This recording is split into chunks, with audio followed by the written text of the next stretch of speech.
Hi guys, స్వాగతం మీ HRM verse ఛానల్కి. ఇవాళ మనం మాట్లాడబోయేది మెగా ఫ్యాన్స్కి షాక్ ఇచ్చే రామ్ చరణ్ డెసిషన్ గురించి. అవును guys, global star Ram Charan ఇప్పుడు సినిమాలకు కొంత గ్యాప్ ఇవ్వబోతున్నాడట. కానీ ఎందుకు? ఏం జరుగుతోంది మెగా క్యాంప్లో? పూర్తి వివరాలు తెలుసుకుందాం. ముందుగా రామ్ చరణ్ ప్రస్తుత ప్రాజెక్ట్ గురించి మాట్లాడుకుందాం. పెద్ది ఈ టైటిల్కే పంచుంది కదా. బుచ్చుబాబు సానా దర్శకత్వంలో జాన్వీ కపూర్ హీరోయిన్గా నటిస్తున్న ఈ సినిమా మార్చి 27న విడుదల కానుంది.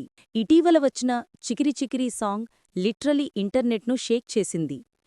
Ram Charan dance moves, energy, screen presence next level. 24 గంటల్లోనే సాంగ్ యూట్యూబ్లో ట్రెండింగ్ టాప్లోకి వెళ్ళిపోయింది.